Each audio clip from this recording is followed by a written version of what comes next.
Habíamos dicho que el 721 dice que las medidas provisionales se dictan deducir la acción antes de hoy. Ellas son de dos tipos, personales y patrimoniales. Las personales sí se pueden dictar de oficio y en virtud del interés familiar que se pudiese ver comprometido, y las patrimoniales únicamente a petición de parte. Después veremos cuáles son. Acá las tenemos.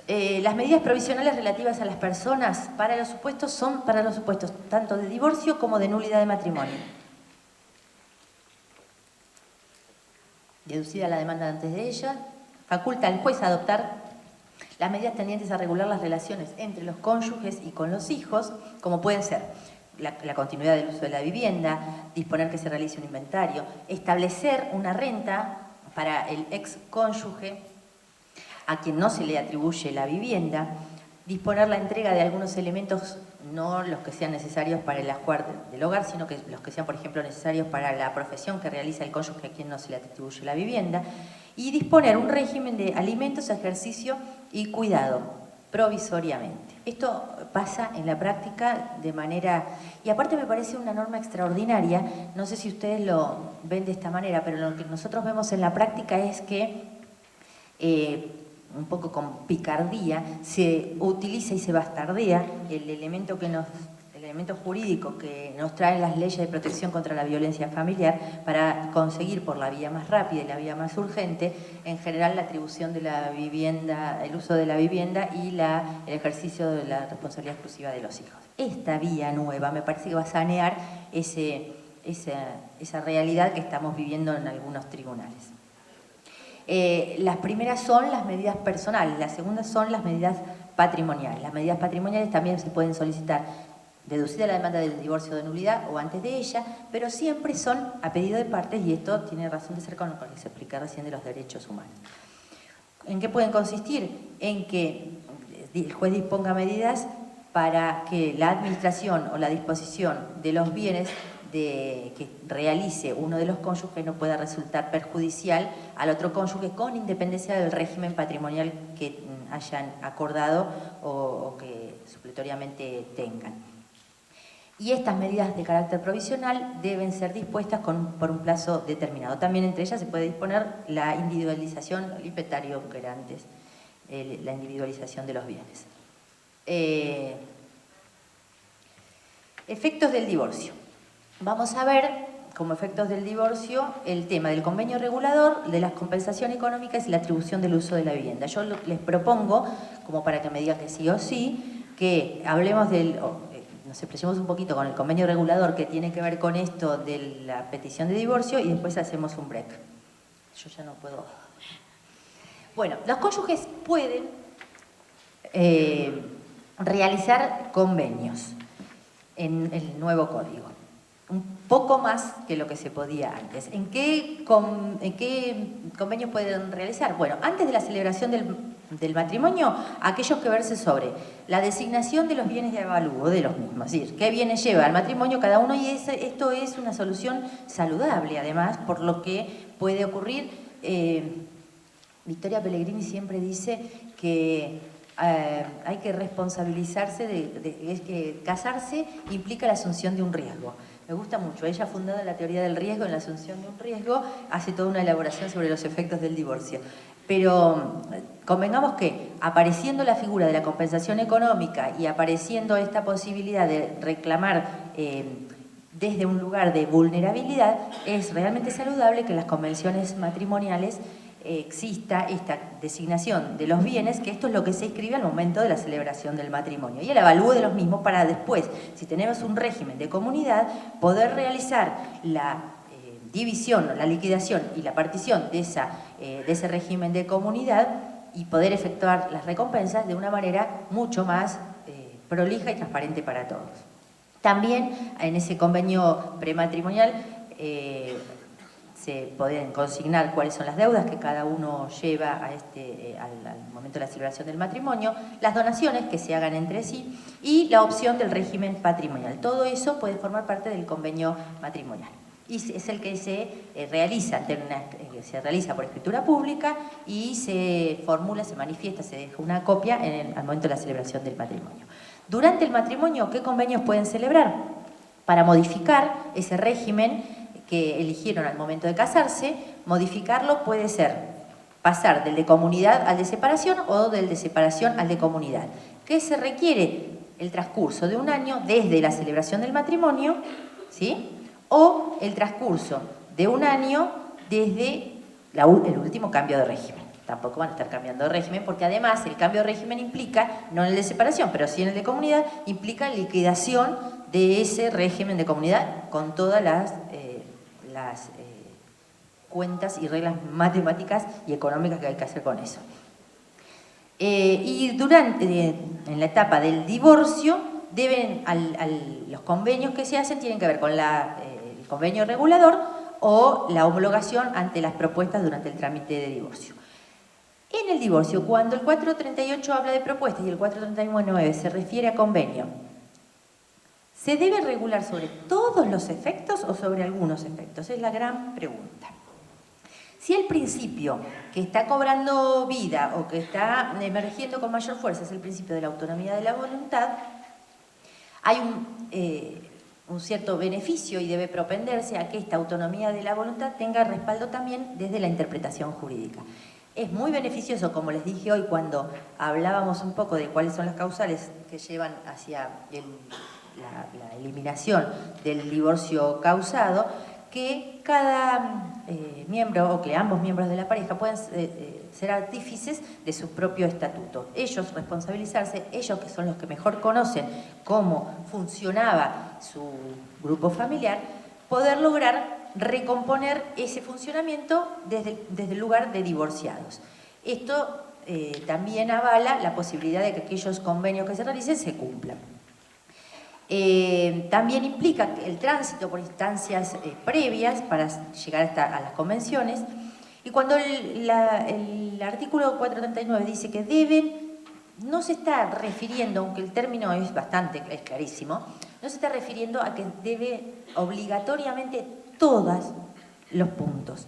Porque si no, hay dos temas. Punto 1, porque también el código habla de propuesta parcial.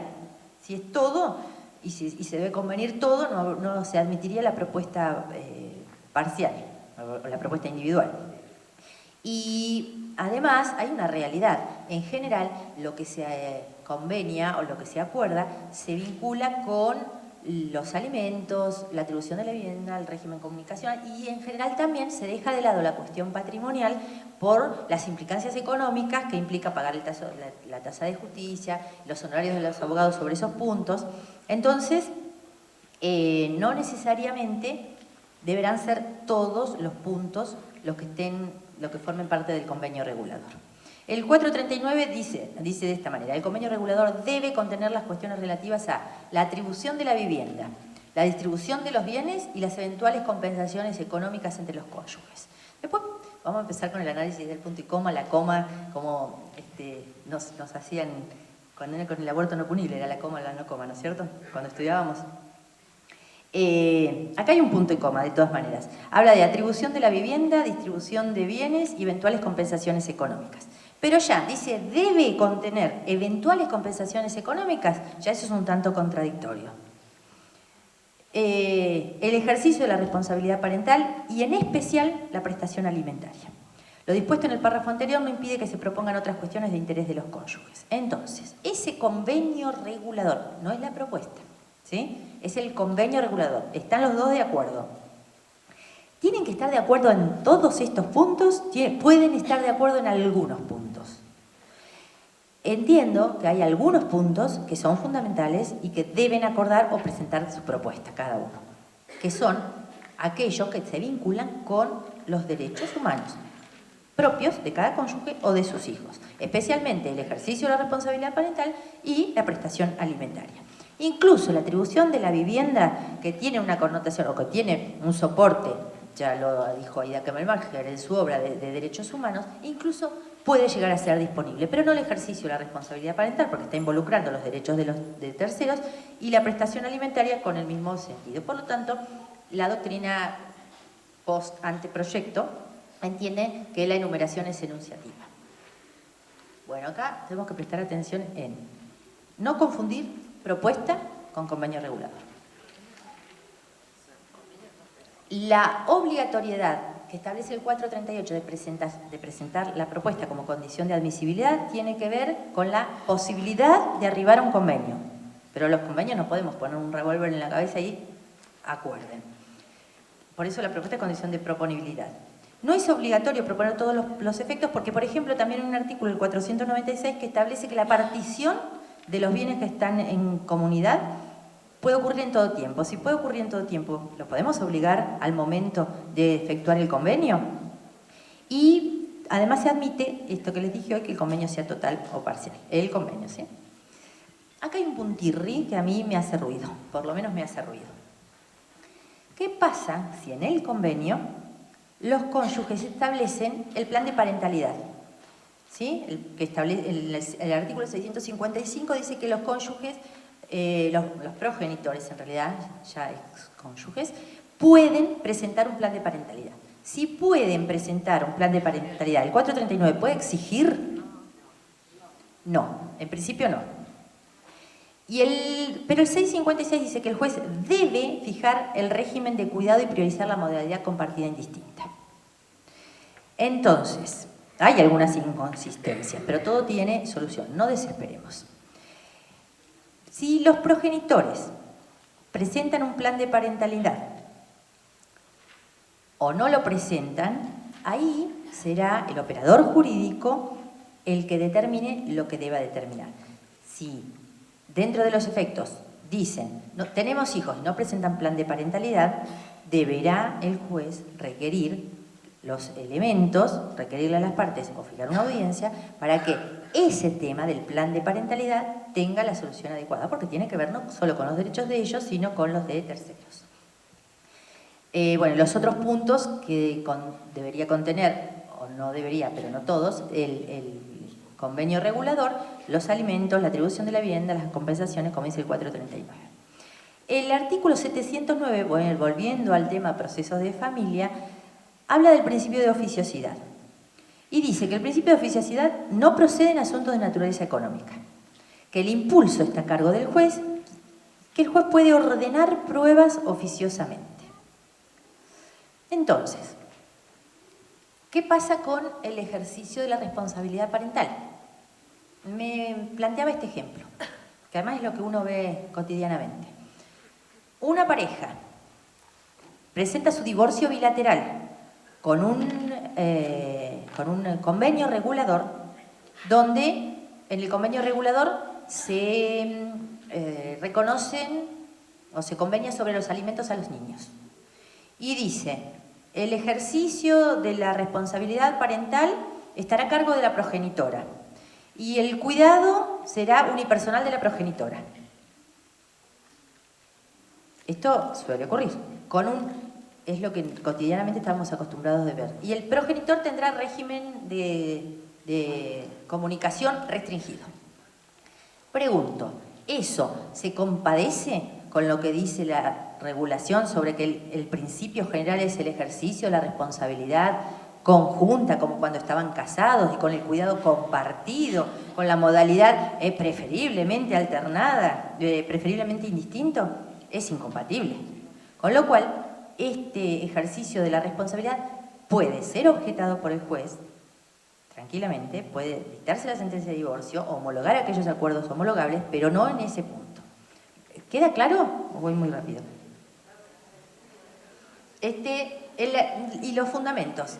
El caso del convenio que no respeta la regla de ejercicio compartido que está prevista en el 641b, es decir, los padres, por las mismas normas, pueden pautar esto de que el ejercicio sea unipersonal, generalmente la mamá.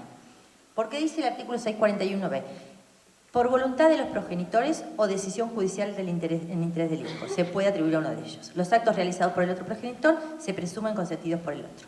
Ahora, respecto del cuidado personal, que está en el 651, la regla funciona al revés, dice, a pedido de uno, o sea, que lo pide uno de los progenitores, o lo piden los dos, o se dicta de oficio, el juez debe otorgar el cuidado compartido con la modalidad indistinta. Entonces, ese papá que se divorcia, se va con la secretaria de 24 años y le deja a la madre, los chicos, la cuota alimentaria, el colegio, las deudas, todo.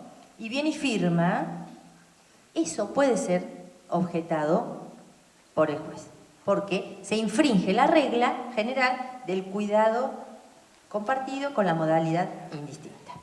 Una cosa es el cuidado unipersonal, que sí, por voluntad de los progenitores se puede pactar, y otra cosa es que además del cuidado personal, el ejercicio de la responsabilidad unipersonal, el cuidado sea unipersonal. Porque además el mismo 651 dice, excepto que no sea posible o resulte perjudicial. ¿Qué quiere decir con eso? Que deben probar quiénes, uno o ambos progenitores, deben probarle al juez que no es posible o es perjudicial para ese chico que el cuidado sea indistinto, compartido indistinto. Que es bueno para ese chico que sea unipersonal. ¿Sí? El mismo 439 en su porción final dice, en consonancia con lo establecido en el artículo 7, y el título 7. El título 7 se refiere justamente al ejercicio de responsabilidad parental. Entonces, homologaremos parcialmente y fijaremos audiencia para trabajar ese tema. El convenio regulador, que es de lo que estamos hablando, el convenio regulador debe respetar las pautas establecidas en los artículos 9, 10 y 12, es decir, los principios de buena fe, de abuso del derecho y de orden público e interés familiar. Esa también es fundamento para el cual ese convenio regulador, en la porción de atribución del cuidado exclusivo y unipersonal, no podría ser homologado por más que las partes, los cónyuges, invoquen su autonomía personal. Según los artículos 438 y 440, el juez puede exigir elementos y garantías. Dentro de esa exigencia de elementos y garantías, vinculado con este tema, incluso podría solicitar la intervención de los equipos técnicos. Pero además, el juez, al homologar el convenio regulador que le traen los cónyuges en su divorcio bilateral, puede, además de pedir los elementos, exigir garantías. Lo que no puede es no dictar la sentencia de divorcio. Esa exigencia de las garantías tiene que ver con la eficacia del convenio y con la posibilidad de modificarlo. Las partes pueden convenir las garantías. Voy a pagar una cuota alimentaria, voy a solventar lo que me resta, la cónyuge asume su cargo, solventar lo que resta para la cancelación de la hipoteca. Se pueden incluso convenir que exista una garantía. La garantía puede consistir en prendo el auto a favor de, ¿sí? Esas posibilidades se amplían. Esas garantías pueden ser pedidas aparte, también pueden ser dictadas de oficio, obviamente que no van a ser en cuestiones patrimoniales, sino en cuestiones personales. Y los convenios reguladores aún homologados, pueden ser revisados si hay una variación relevante de las circunstancias que los motivaron. Vamos a un break. Esta figura. Es importante la definición de en qué consiste la compensación económica. Fue ideada como un derecho de contenido netamente patrimonial, que se deriva del divorcio, también de la nulidad de matrimonio y del cese de la unión convivencial, y su función es, como su nombre lo dice, compensar, pero compensar algo determinado, que es el desequilibrio económico o patrimonial injusto que se produce ante la ruptura de la vida en común. Ese desequilibrio tiene que provocar en alguno de los integrantes de la pareja una situación de desventaja, colocarlo en una situación de desventaja frente al otro para afrontar de manera independiente, tiene que ver con esto del autovalimiento, la organización económica de su vida futura. Entonces, esa compensación económica lo que hace es, ese perjuicio lo compensa. Ahí otra vez, con esto.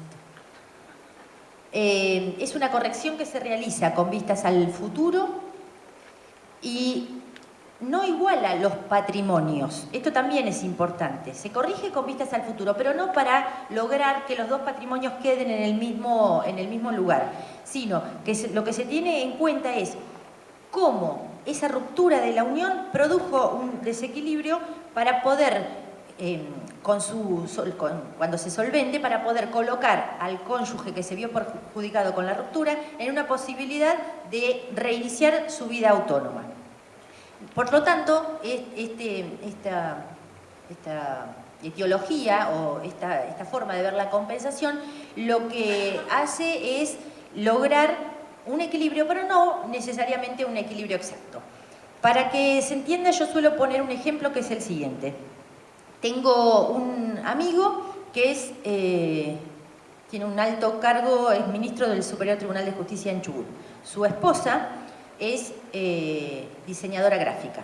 Ellos no son de la provincia del Chubut, se vinieron de la provincia de Buenos Aires a trabajar, él como juez, en un pueblo pequeño como si fuese Zapala o más chico que Zapala, como juez. Ella, que tenía un montón de posibilidades como diseñadora gráfica en Buenos Aires, lo acompañó en el proyecto común de ser juez en este lugar pequeño y se dedicó al cuidado de los niños y después a buscar a realizar algunos tipos de trabajo vinculados con su profesión de diseñadora gráfica, pero nunca pudo poner en acto todo el despliegue que implica el diseño gráfico en esa localidad. Si ellos se divorciasen, ella estaría en condiciones de pedir esta compensación económica. Me interesa darles el ejemplo para que ustedes puedan visualizarlo por lo que vamos a ir viendo. El artículo 441 la define, dice que el cónyuge a quien el divorcio produce un desequilibrio manifiesto, que significa un empeoramiento de su situación y que tiene por causa adecuada el vínculo matrimonial y su ruptura, tiene derecho a una compensación. Esa compensación que la ley reconoce puede ser acordada, ¿dónde? En el convenio regulador del 439. En ese convenio regulador se establece la cuantía, porque esta compensación es un X monto de dinero, la forma de pago, cómo la vamos a solventar, si el pago va a ser único, si va a ser una renta, si va a ser el usufructo de algún bien, y también el plazo de cumplimiento. Tiene determinadas pautas establecidas legalmente en el artículo 442 y lo que se convenga como compensación económica es inmodificable. ¿Cuáles son los presupuestos para que surja entonces esta compensación económica? Que haya un desequilibrio manifiesto. Ese desequilibrio manifiesto tiene que ser permanente, volvemos al ejemplo de mis amigos, provocado por el matrimonio y por la ruptura del matrimonio, que traiga como consecuencia un empeoramiento de la situación económica que se tenía al momento del matrimonio, y lo que debe hacerse es una comparación entre la situación inicial y la situación final. Esto es lo que también otro de los presupuestos a tener en cuenta es el alcance. La compensación económica se establece en la forma de pago por un tiempo limitado. No puede ser durante toda la vida. No se establece un plazo determinado, pero sí se establecen las pautas específicas bajo las cuales esta compensación se va a solventar. Rápidamente, tenemos que tener en claro que la compensación económica no se equipara ni a los alimentos, ni a los daños y perjuicios, ni al enriquecimiento sin causa, a pesar de que tiene algo de cada uno. Las diferencias son que los alimentos se basan en una necesidad, los daños y perjuicios están basados en la culpa, el enriquecimiento sin causa se basa en esto de que uno de los cónyuges, en razón del matrimonio, se ve beneficiado y en perjuicio del otro. Los alimentos son periódicos, en cambio la compensación económica, como les dije, no. Son excepcionales los alimentos en el postdivorcio, como estuvimos viendo, pueden ser mutables, son irrenunciables, son inherentes a la persona. Los daños y perjuicios se independizan de la compensación económica porque para que existan daños y perjuicios, deben estar los elementos de la responsabilidad civil que no son exigidos en la compensación económica, y además los daños, por disposición legal, tienen que reparar integralmente el daño. En cambio, como les dije recién, la compensación económica no es para lograr ese equilibrio exacto. En el enriquecimiento sin causa, por otro lado, la diferencia de roles está oculta y no produce un enriquecimiento. En cambio, la compensación económica, esa diferencia de roles en lo que cada uno hizo durante la vigencia del matrimonio, es lo que se pone sobre el tapete para dar lugar a la compensación económica. Perdón, una pregunta chiquita. Dígame. ¿Se evalúa de manera independiente, por ejemplo, con la disolución de la sociedad conyugal? Porque supongamos que en una disolución de sociedad conyugal haya varios bienes, se distribuyen los bienes entre el matrimonio, pero igualmente existe una descompensación por el aporte que haya dado, por este caso, por ejemplo, la Se independiza de lo que le correspondan los bienes por la liquidación de la sociedad conyugal. Tiene que ver con el desequilibrio que produjo en uno de los cónyuges la dedicación a las tareas y haber dejado el proyecto individual en función del proyecto matrimonial. Y otra pregunta chiquita. Este instituto tiene una caducidad de 6 meses. Sí. Para los divorcios que se decretaron antes de la entrada en vigencia del código, sí, pero que están dentro del periodo de 6 meses, ¿es aplicable igualmente? Es muy buena la pregunta. Sí, se aplica este instituto porque por el famoso artículo 7. El instituto, si está dentro del plazo de la caducidad de los 6 meses dictada la sentencia de divorcio, se puede requerir. Obviamente, esto se va a objetar y va a ser, eso pienso que va a ser uno de las emergentes más ricos de la jurisprudencia, porque es un instituto nuevo, porque hay varias cosas para analizar, pero esto, la nueva legislación tiene los pros y los contras para lo bueno y para lo malo. Para el tema de la compensación económica, fue una discusión que tuvimos con mis colegas del colectivo federal. Algunos entendemos que sí se aplica, si estamos dentro del plazo de caducidad, porque es nueva ley y es un derecho que surge con la nueva ley. Así como hay derechos que se pierden con la nueva ley, también hay derechos que surgen con la nueva ley. La compensación es una de esas. ¿Es renunciable dentro de lo que es el convenio regulador? No, dentro del convenio regulador, ahora lo vamos a ver, eso está. Bueno.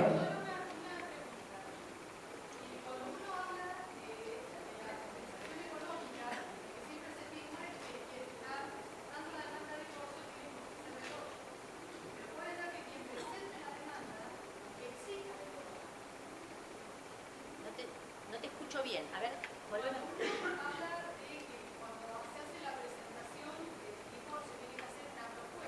Sí. Que debería incluir esta compensación. Sí.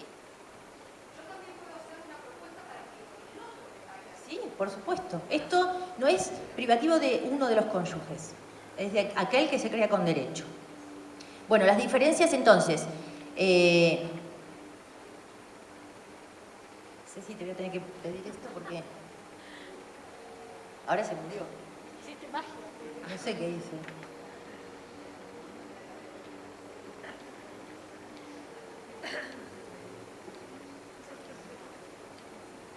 Bueno, yo sigo de acá. No tiene fundamento en la culpabilidad, sino en el desequilibrio o la desventaja que se produce en uno como consecuencia de la ruptura. La fuente puede ser, ahí la que sí, la fuente puede ser convencional o judicial. Puede estar, puede formar parte del convenio regulador o puede ser dispuesta judicialmente a requerimiento de uno dentro de la propuesta. No es una pensión alimentaria porque se basa en la necesidad o imposibilidad razonable, los alimentos se basan en la necesidad o imposibilidad razonable de obtenerlos, de los alimentos postdivorcio estamos hablando, y en cambio la compensación económica se basa en el desequilibrio. Y en principio no procede si se fijaron alimentos. Ahora te respondo. No procede si se fijaron alimentos salvo convenio.